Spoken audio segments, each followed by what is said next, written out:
Le XXe siècle a vu l'émergence d'un nouveau type de guerre, où les machines régneront en maître sur les champs de bataille. Les assauts d'infanterie conventionnels étaient voués à l'échec. Des hommes de chair et de sang ne pouvaient tout simplement pas traverser ce type de défense. Une féroce course à l'armement conduira à la création d'armes toujours plus meurtrières. Ces mitrailleurs postés sur les chars avaient pour but d'éliminer l'ennemi si l'ordre de le faire était reçu. Le développement de véhicules puissants et innovants fera la différence entre victoire et défaite. C'est un des héros méconnus de la Seconde Guerre mondiale. La quête de la suprématie militaire conduira à la création de machines capables de détruire l'humanité elle-même. Il y a très peu de place pour les erreurs, et la moindre d'entre elles pourrait avoir des conséquences catastrophiques. Dans cet épisode, le plus grand débarquement amphibie de l'histoire dépend d'une armada de remarquables machines. Les véhicules de ce genre, même s'ils n'ont pas l'aura d'un char Sherman, ont été essentiels à la victoire. Des machines poussées jusqu'au point de rupture. La Jeep vous conduit n'importe où. Dans les montagnes, le désert, à travers champs et rivières, peu importe, elle roule partout. Et les exploits de pilotes entrés dans la légende. Ces types avaient l'air d'être sortis d'un film. Ils sont arrivés comme des chevaliers en armure, ils étaient les nouveaux chevaliers de la table ronde, ils étaient des libérateurs.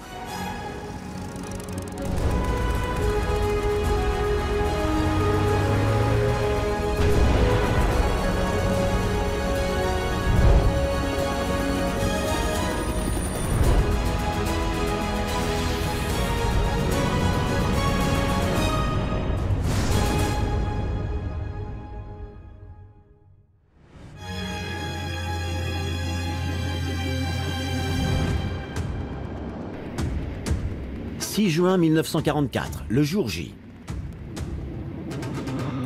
Après près de 5 ans de conflit, le moment de la libération de l'Europe est arrivé. Plus de 6000 navires transportant troupes et équipements vont traverser la Manche depuis l'Angleterre en direction des plages de Normandie, au nord de la France.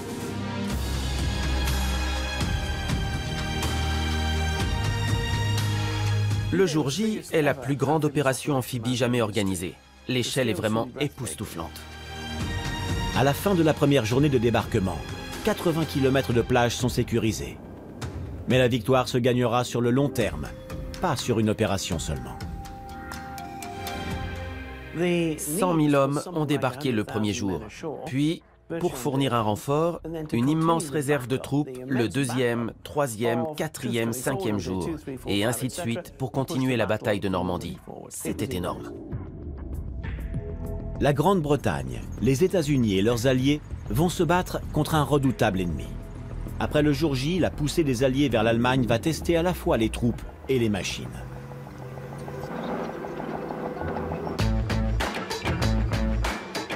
Les Alliés comptent alors sur un certain nombre de véhicules pour amener hommes et munitions vers Berlin. Voici une des machines qui a fait ses preuves.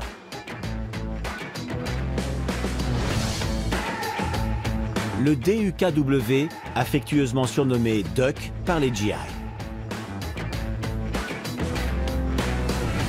Ce camion de 2,5 tonnes a la particularité d'être aussi heureux sur mer que sur terre.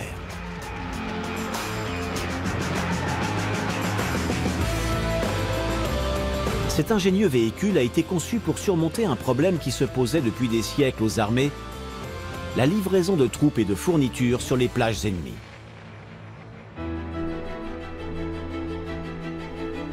C'est un long et très dangereux processus. Ce véhicule peut sortir d'une péniche de débarquement dans l'eau et atteindre la rive grâce à son hélice. Puis une fois à terre, il passe en mode roue motrice. Donc pas besoin d'amener de l'équipement sur la plage par bateau, le décharger, puis le mettre sur camion. Ces fabuleux engins vous menent à terre et à l'intérieur des terres. Les soldats se retrouvaient donc sous le feu ennemi pendant beaucoup moins de temps et quittaient les plages plus rapidement. Ce camion amphibie est né de l'imagination du concepteur de yacht américain Rod Stevens, qui a simplement enfermé le châssis d'un camion de la General Motors dans une coque en acier. Propulsé par un 6 cylindres, il peut atteindre les 80 km/h sur Terre et 6 nœuds dans l'eau. Il est équipé d'une hélice à l'arrière et les roues avant l'aident également à diriger. Des joints étanches et épais empêchent la pénétration de l'eau. Ce véhicule a besoin de très peu de préparation. Une fois dans l'eau, il fonctionne comme un bateau par le biais de son hélice. Une fois à terre, l'opérateur n'a qu'à baisser un levier pour le transformer en véhicule terrestre.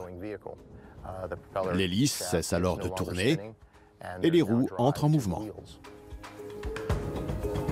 En 1942, Rod Stevens construit un prototype en un peu plus d'un mois.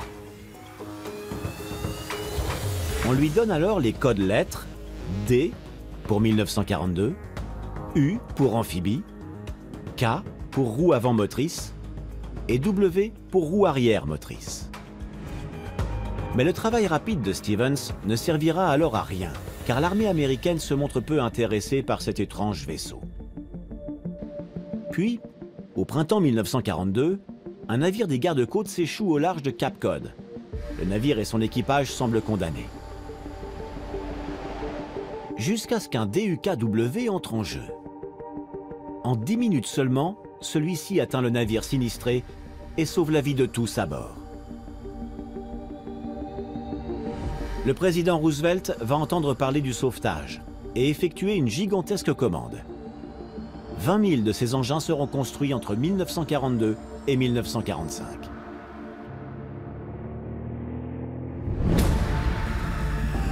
Le DUKW entre en scène lors de l'invasion alliée de la Sicile en juillet 1943.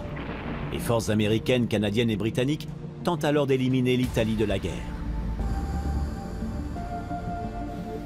L'apport du DUKW a très bien fonctionné. C'était l'engin idéal. Il pouvait transporter plusieurs tonnes de ravitaillement ou 24 fantassins armés de la tête aux pieds. Sa polyvalence en faisait un véhicule redoutable. Les Alliés savent que le jour J sera bien plus complexe. Mais les pilotes de DUKW sont confiants. Ils nous ont dit qu'on allait débarquer en France dans la matinée. Je me suis dit, et alors? J'ai effectué des débarquements des dizaines de fois. Les Ducks seront essentiels au débarquement. Ils ont acheminé sur Terre 40% des 14 500 tonnes de provisions transportées sur les plages chaque jour.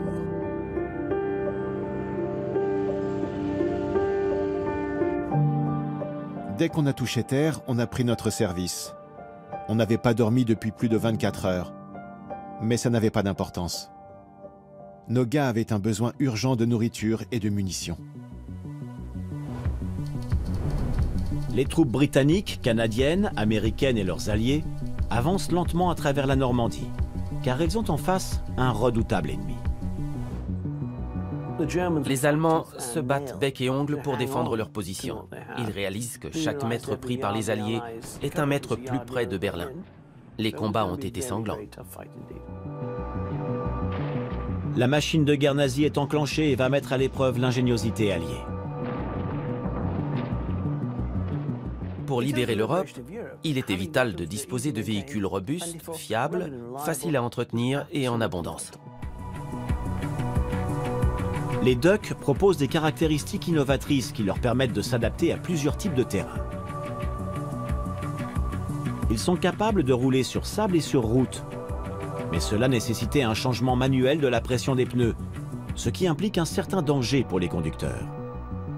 C'est pourquoi, fin 1943, un ingénieux système de gonflage des pneus opéré depuis le siège conducteur est mis au point. Un compresseur alimente les 6 pneus, ce qui signifie que la pression peut être ajustée sans que le véhicule n'ait à s'arrêter. Et même les pneus criblés de balles peuvent alors être maintenus gonflés. Les Alliés avancent, et les Ducks se révèlent être des machines de combat remarquables. Lorsque les Allemands battent en retraite, ils font sauter des ponts au-dessus des rivières et canaux afin d'entraver l'avancée alliée. Mais les Ducks vont traverser les cours d'eau avec facilité. Qui a besoin de ponts quand les docks sont là? Nos chars permettaient d'avancer et de saper petit à petit le moral des Allemands. Les vedettes de l'époque, ce sont clairement les chars, les bombardiers, les avions de combat. Et ils méritaient vraiment ce statut. Mais les camions et autres appareils, tels que les docks amphibies, ont permis aux militaires de continuer de se fournir en munitions et en vivres et de gagner la guerre essentiellement grâce à ces approvisionnements permanents. Les véhicules de ce genre, même s'ils n'ont pas l'aura d'un char Sherman, ont été essentiels à la victoire.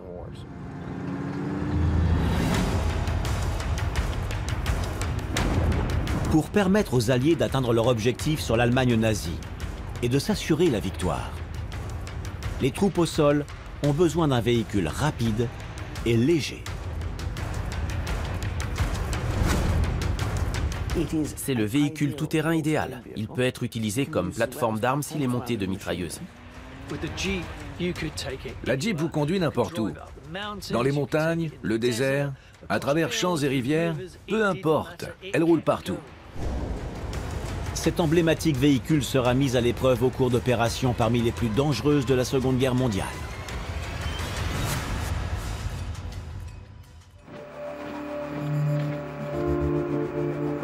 Au cours de l'été 1944, le sort de l'Europe dépend du projet de débarquement de plus de 150 000 soldats alliés sur les plages de Normandie et de l'invasion de Berlin pour vaincre l'Allemagne nazie avant l'arrivée des Soviétiques venus de l'Est. Le succès dépend du courage des troupes, mais aussi de la qualité de leurs machines. La guerre moderne implique l'utilisation de véhicules tactiques légers et polyvalents.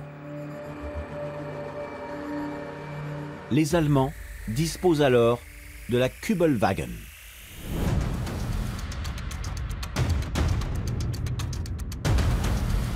Née en temps de paix et baptisée la voiture du peuple, la Volkswagen est conçue au début des années 1930 par le légendaire Ferdinand Porsche.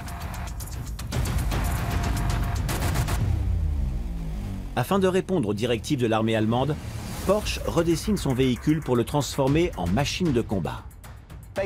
Il s'agissait d'une Volkswagen, mais avec quelques modifications. Une suspension plus haute pour que la carrosserie soit plus éloignée du sol, un châssis plus robuste, ainsi qu'une boîte de vitesse plus basse, pour qu'elle puisse être conduite aussi bien à vitesse de marche qu'à vitesse plus élevée, ce qui était la spécialité de Volkswagen et de la Kübelwagen. Un élément clé du châssis renforcé de la Kübelwagen se trouve dans son bas de caisse, fait à partir d'une seule plaque d'acier. Cette plaque permettait de dégager les rochers et les cailloux passant sous la voiture. Elle protégeait le dessous vulnérable de l'engin, exactement comme une paroi est posée pour protéger un réservoir d'essence sur une voiture. Au cours de l'été 1943, une Kübelwagen capturée est extradée aux États-Unis pour y subir une série de tests. Les Américains veulent s'inspirer de cet engin pour améliorer leur propre version de la machine. Un véhicule qui commence à se faire un nom sur le champ de bataille. Un véhicule qui va devenir l'une des machines de combat les plus célèbres de l'histoire, la Jeep.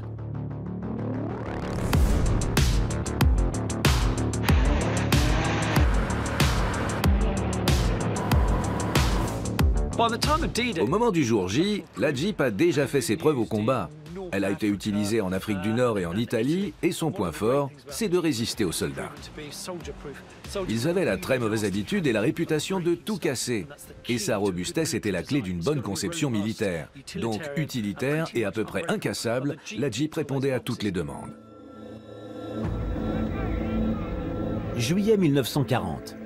L'armée américaine demande aux constructeurs automobiles de concevoir un véhicule de reconnaissance robuste à 4 roues motrices. Une petite entreprise nommée Bantam remporte l'appel d'offres et fournit un prototype fonctionnel en seulement 49 jours. Mais le triomphe sera de courte durée. Malheureusement, Bantam n'était pas une entreprise assez grande pour concurrencer les grands constructeurs. Le prototype de la marque était idéal, mais elle n'avait pas les moyens de les produire en nombre suffisant. Les contrats de fabrication de la Jeep de Bantam sont confiés à deux grandes entreprises américaines, Willys et Ford. La politique de l'armée américaine implique alors de ne jamais nommer ces véhicules. C'est pourquoi, en sortant de la ligne de production, les camions sont nommés camions d'un quart de tonne 4x4. Le surnom Jeep vient de la catégorisation GP Government Purpose, terme générique donné à l'époque aux véhicules militaires. Bien qu'utilisé en Afrique du Nord et en Italie, c'est la libération de l'Europe qui poussera la Jeep à ses limites. N'importe quel véhicule militaire doit pouvoir fonctionner en tout terrain. Un véhicule incapable de faire du tout-terrain est inutile. La Jeep vous conduit n'importe où. Dans les montagnes, le désert, à travers champs et rivières, peu importe, elle roule partout. Elle peut être utilisée pour tirer une remorque. Elle peut transporter des soldats. Elle peut être utilisée comme une plateforme d'armes si elle est montée avec des mitrailleuses. Ce véhicule relativement petit est très versatile et passe à peu près partout.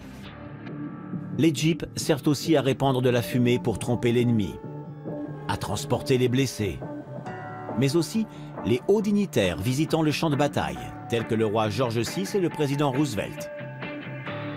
Les Jeeps sont même devenus des hôtels au cours des services religieux.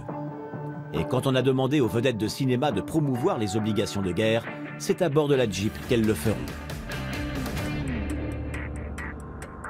Été 1944, sur les champs de bataille de France, la Jeep est au cœur de l'action, souvent en première ligne. La toute nouvelle SAS, l'unité de force armée britannique, l'adopte immédiatement, car rapide, capable de continuer de rouler malgré des pneus dégonflés et ses phares étant escamotables, il est possible d'illuminer le moteur en cas de besoin de réparation nocturne.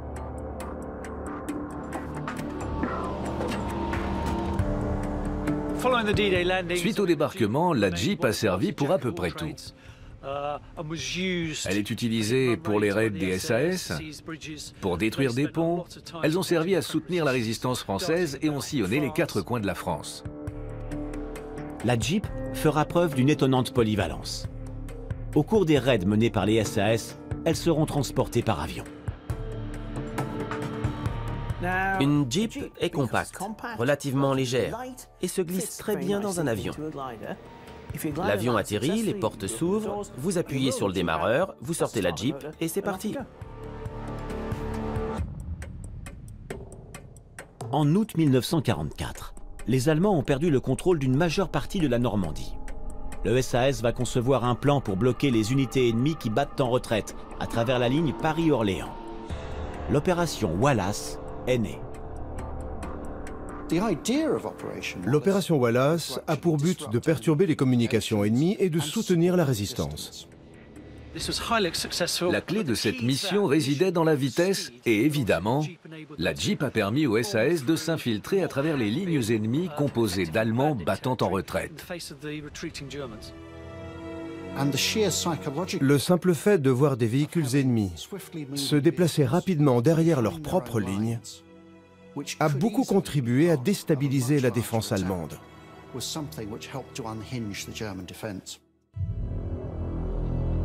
Durant des semaines, les SAS vont faire des ravages parmi les bases ennemies et les convois de troupes. La Royal Air Force va même larguer 12 nouvelles Jeeps pour remplacer celles perdues au combat. La Jeep deviendra un élément vital à la campagne suivante. En septembre 1944, les armées alliées sont proches de la frontière allemande. Les Américains au sud, Britanniques et Canadiens au nord. Le maréchal britannique, Bernard Montgomery, ordonne le déploiement des parachutistes en Hollande afin d'y sécuriser des ponts. L'opération est baptisée Market Garden, immortalisée dans le film britannique Un pont trop loin. Une fois de plus, les Jeeps seront largués pour aider les troupes. Le rôle de la Jeep est très intéressant dans cette opération, car elle est le moyen de transport des parachutistes une fois au sol. Cette utilisation de la Jeep par les forces aéroportées a pour but de leur faciliter la tâche. Elle leur offre la capacité de transporter leur approvisionnement ainsi qu'une capacité de reconnaissance. Ce seront les yeux et les oreilles de la force aéroportée. La Jeep a un impact bien plus important qu'on ne le croit au cours de la Seconde Guerre mondiale. Ce véhicule produit à grande échelle pouvait faire presque tout et n'importe quoi. Et l'ennemi ne jouissait pas de cet avantage. La production de leurs véhicules était loin d'être aussi conséquente. De plus, la mobilité de petites unités était souvent bien meilleure du côté allié que du côté allemand.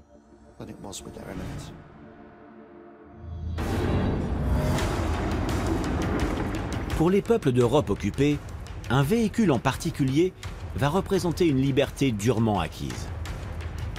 Ces véhicules arrivaient même souvent avant les Jeeps.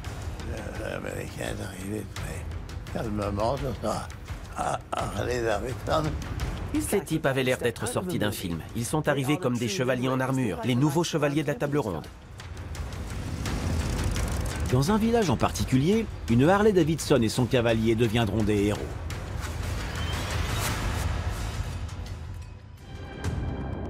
Au cours des mois ayant suivi le débarquement de juin 1944, Américains, Canadiens, Britanniques et leurs alliés vont se battre avec acharnement pour franchir les frontières de la Normandie en France. Hitler déclare à ses troupes, début juillet, que chaque kilomètre carré devra être défendu avec ténacité. C'était une lutte mètre par mètre. Les villages sont lentement libérés les uns après les autres. Un GI a d'ailleurs écrit « J'ai 19 ans et je lutte pour la libération de la France en cet été 1944. En ces journées ensoleillées, des phrases étranges que nous ne comprenons pas nous sont criées par ces hommes et femmes qui nous acclament comme si nous étions des dieux. »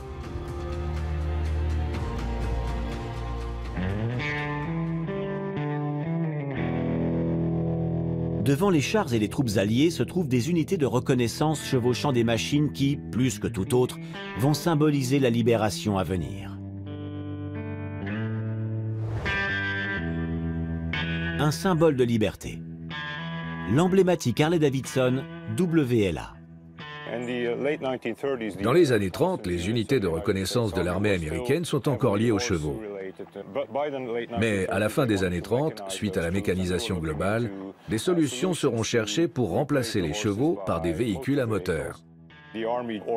L'armée a commandé des motos de différentes marques comme Indian, Delco et Harley-Davidson pour les tester et évaluer leur capacité. C'est Harley-Davidson, un des fabricants de motos les plus innovants des États-Unis, qui remporte l'offre.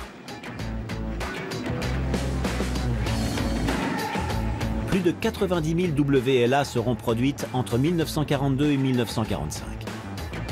Elles seront utilisées pour des missions d'escorte, de messagerie, de radio et de reconnaissance.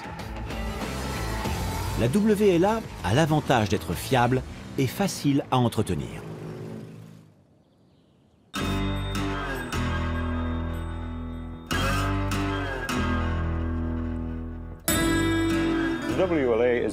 La WLA est une moto inspirée d'un modèle civil, équipée d'un moteur 2 cylindres de 750 cm3. La boîte de vitesse est entraînée par une chaîne du côté gauche, puis la roue arrière par le biais d'une chaîne secondaire du côté droit. Les premières Harley-Davidson sont équipées d'un système d'huile inefficace, car le pilote devait manuellement régler la circulation de lubrifiant pendant la conduite. Au cours des années 30, un nouveau système d'huilage automatique plus fiable est mis au point. L'huile vient d'un réservoir situé à côté du réservoir de carburant et circule dans le moteur par l'intermédiaire d'une pompe à huile. L'huile est ensuite pompée jusqu'au réservoir d'huile pour la recirculation. Ce système alors révolutionnaire va accroître la durée de vie des WLA. Malgré son allure basique, la WLA était une moto difficile à maîtriser. Le frein est à droite et la pédale d'embrayage à gauche. Il n'y a donc pas d'embrayage sur le guidon. Vous changez de vitesse à la main sur le côté gauche du réservoir, l'accélérateur à droite et le contact à gauche. C'est assez compliqué de rouler si on n'y est pas habitué.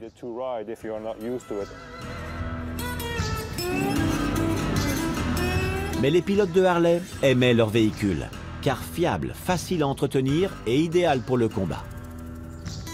Elles sont équipées de phares aveuglants, d'un porte-fusil, d'une boîte à munitions et d'un grand porte-bagages sous forme de sacoche de cuir.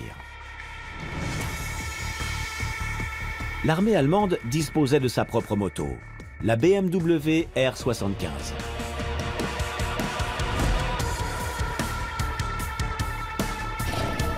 Elle était conçue pour participer au combat.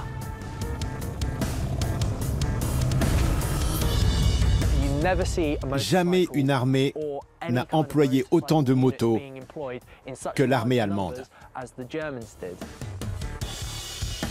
La BMW R75 est propulsée par un moteur à soupape latérale de 750 cm3, qui lui permettait d'atteindre les 100 km/h.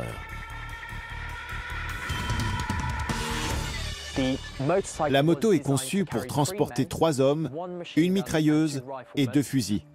Chaque moto fait partie d'un escadron de 10 motos, par exemple, soit une équipe de 30 hommes très lourdement armés. Ils sont susceptibles de faire de nombreux ravages et entrer puis sortir de situations délicates si nécessaire. Leurs motos sont des jeeps miniatures d'une certaine façon, des jeeps à 2 roues motrices. Le sidecar était également équipé d'une roue motrice. Ces engins étaient très rapides, polyvalents et idéaux pour la reconnaissance. En tant que motos blindées, elles ont été utilisées à des fins plus agressives que les Harley.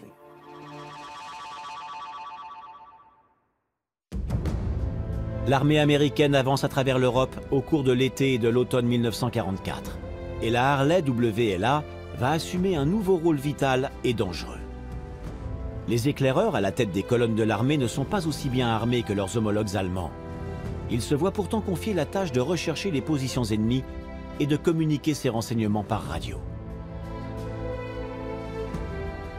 Si vous avancez et que l'ennemi bat en retraite, vous imaginez bien qu'il a probablement laissé une arrière-garde dans n'importe quelle zone défendue.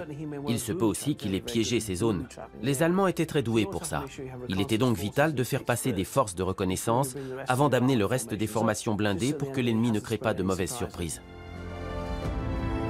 Les éclaireurs motocyclistes seront souvent les premiers soldats alliés que les civils français et belges vont voir. Les motos des GI ont rapidement acquis leur surnom, The Liberator. Un Américain est d'ailleurs devenu un héros pour le peuple belge. James Carroll, 21 ans, était éclaireur du 628e bataillon anti-tank.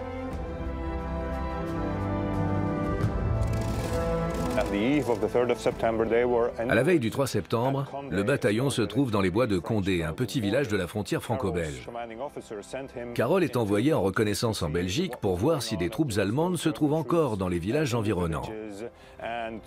Carroll va donc traverser la frontière sur sa Harley et suivre la route principale vers Peruvels.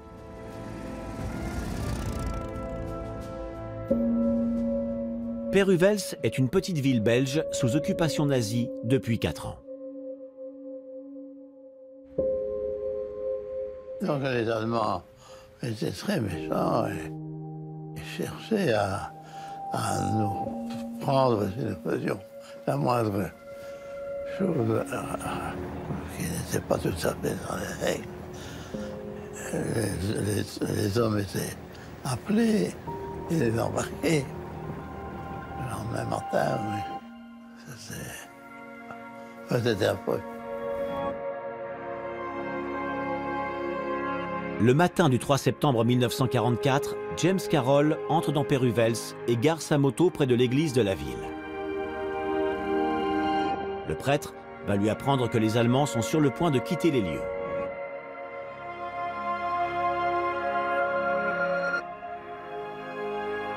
Oui, les Allemands fouillaient et repartaient vers l'Allemagne. Leur but, c'était de fuir. Prudent, Carroll quitte la ville pour aller chercher des renforts. Il reviendra peu de temps après avec une unité de la résistance française. La nouvelle de l'arrivée du jeune GI se répand vite.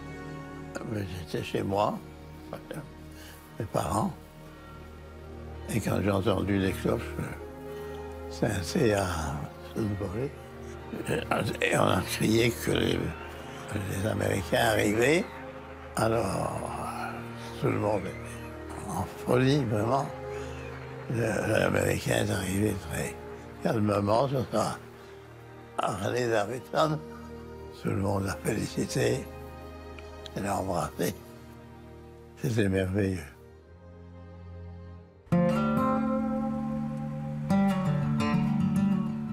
Pierre Després est un historien local, fasciné par l'histoire de James Carroll. Donc voici la photo de la Grand Place. Comme vous le voyez, James est fleuri et la petite fille l'accueille au nom de tous les habitants. Ensuite, il a refait demi-tour parce qu'il était en observation et il est allé annoncer au Tank Destroyer que Pérou était libéré, qu'il n'y avait plus d'Allemands. Ces types avaient l'air d'être sortis d'un film. Ils conduisent.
C'est ainsi qu'en 1995, près de 50 ans après sa première venue, il est retourné à Péruvels en tant qu'invité spécial.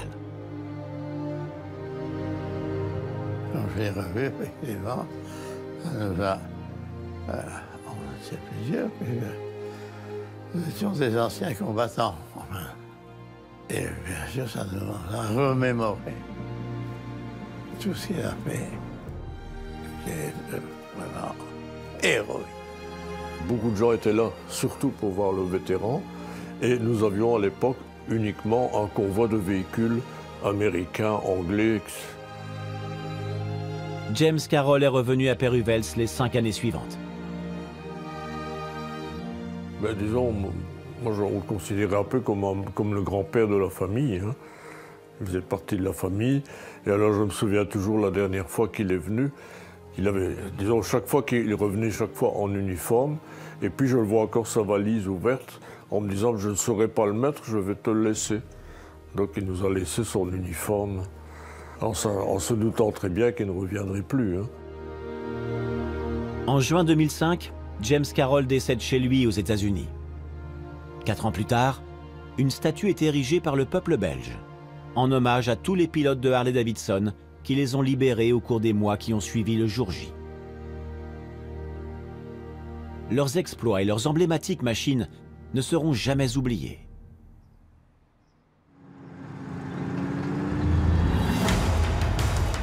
Les armées alliées traversent la France et la Belgique en 1944 et le Liberator jouera un rôle clé. Mais plus les troupes avancent, plus le manque de nourriture et d'équipement se fait sentir. Une solution sera élaborée. Un système de transport devenu légendaire.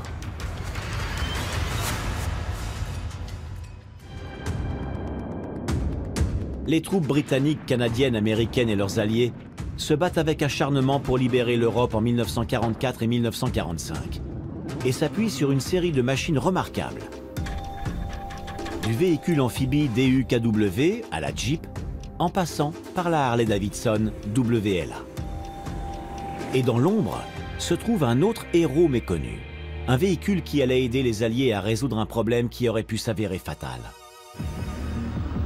Au cours des semaines précédant le jour J, le réseau ferroviaire français est attaqué à plusieurs reprises par les Britanniques et les Américains. Cela entravera les tentatives allemandes de défense des plages, mais causera aussi un énorme problème logistique aux Alliés. Car comment approvisionner leurs troupes, surtout que les ports de la Manche sont alors encore sous contrôle allemand? Quand on livre la guerre industrielle, quand on vient d'organiser une opération amphibie de grande envergure et qu'on part à l'attaque du territoire ennemi, la logistique est absolument vitale. Sans ravitaillement, l'armée ne peut avancer. Fin août 1944, les forces alliées s'enfoncent plus profondément en France. Et un ingénieux plan est mis au point pour créer un système de convoi roulant surnommé le Red Ball Express. Le Red Ball Express est l'une des solutions d'approvisionnement les plus innovantes de tous les temps. Au fur et à mesure que les Alliés se déplacent vers le nord à travers la France, loin des plages de Normandie, 6000 camions, principalement américains, seront utilisés sur un vaste système unidirectionnel. Il fallait apporter la nourriture pour les troupes, les fournitures médicales et rapatrier les blessés. Le Red Ball Express a roulé 24 heures sur 24, 7 jours sur 7, allant de la Normandie jusqu'aux lignes de front, qui s'éloignaient des plages à mesure que les Alliés gagnaient du terrain de 1944 jusqu'en 1945.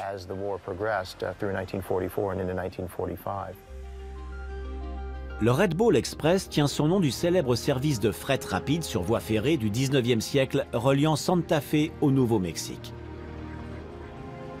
L'épine dorsale de la version 1944 est ce véhicule de l'armée américaine. Un camion de 2,5 tonnes surnommé le Jimmy. Il est propulsé par un moteur de 90 chevaux qui lui permet d'atteindre une vitesse de pointe de 90 km/h. Il est capable de traverser les cours d'eau d'1 mètre de profondeur et de grimper des inclinaisons de 65 degrés. Et si nécessaire, les camions pouvaient jouer un rôle au combat.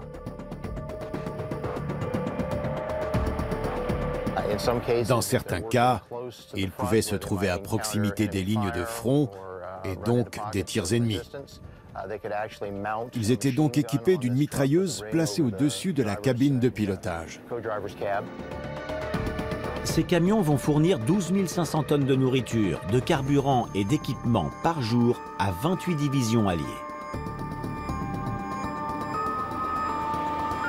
En octobre 1944, le général américain Dwight D. Eisenhower, commandant suprême allié, écrira aux hommes du Red Ball Express « Vous faites un excellent travail, mais la guerre n'est pas encore gagnée. La Red Ball Line doit donc poursuivre la bataille qu'elle mène si bien, sachant que chaque camion transporte à son bord la victoire qui se dessine. »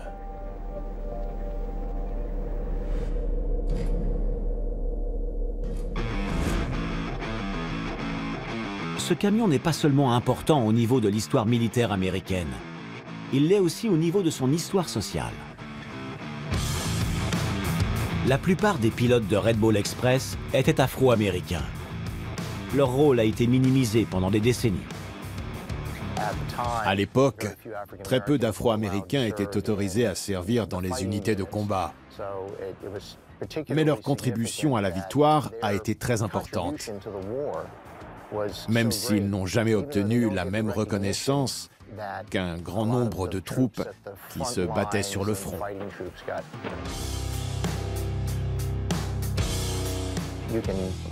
La victoire dépendait en grande partie de leur travail. Ils ont joué un rôle important dans le ravitaillement logistique des troupes alliées. Le travail de ces chauffeurs était très risqué. Les convois étaient très dangereux parce qu'ils traversaient souvent des territoires recouverts de mines et parsemés de poches de résistance allemande. Ils pouvaient donc se faire mitrailler à tout moment. Et puisque l'opération durait 24 heures sur 24, les conducteurs étaient très fatigués et les accidents se produisaient assez fréquemment. Si c'était dangereux pour les véhicules de ravitaillement alliés, pour les Allemands, alors sous bombardement lourd, c'était une mission suicide. L'épine dorsale de leur réseau d'approvisionnement était un camion qui ne sortait pas des usines allemandes, mais françaises. Suite à la capitulation française en juin 1940, plus de 6000 de ces Citroën U23 sont réquisitionnés par l'armée allemande. Ils leur étaient essentiels. Il y a cette vision stéréotypée des Allemands au début de la Seconde Guerre mondiale, parés et prêts à affronter les Alliés, ce qui n'était en fait pas du tout le cas. Il arrivait très souvent aux Allemands d'utiliser des véhicules tels que les Skoda, Citroën et autres marques non allemandes pour soutenir leur effort de guerre contre les Alliés. Les Français utilisaient ces Citroën comme véhicules de ravitaillement, ambulances et radios. Mais les Allemands y ont décelé un tout autre potentiel. Une fois la France occupée, les Allemands ont décidé d'en renforcer le châssis et améliorer les freins. Ils les ont équipés de freins hydrauliques, ce qui a rendu le Citroën U23 bien plus fiable. Ils ont également augmenté sa capacité de transport. Le véhicule n'était capable de transporter qu'une petite tonne 5 et 4 après modification. Le Citroën était capable de transporter presque 2 fois plus que son rival, le Jimmy. Mais la politique allemande d'utiliser les engins en provenance des pays occupés avait un défaut. Une grande variété de véhicules au calendrier d'entretien différent et nécessitant des pièces différentes. Les camions tels que le Jimmy, produit par milliers, sont totalement standardisés et fiables. Les Allemands se rendront compte trop tard de la nécessité de standardiser leurs camions. En 1944, les attaques des Alliés s'intensifient. Et leurs véhicules présentaient une autre faiblesse. Les Allemands avaient tendance à trop compliquer leur ingénierie. Elle était brillante, mais beaucoup trop sophistiquée pour être efficace en temps de guerre.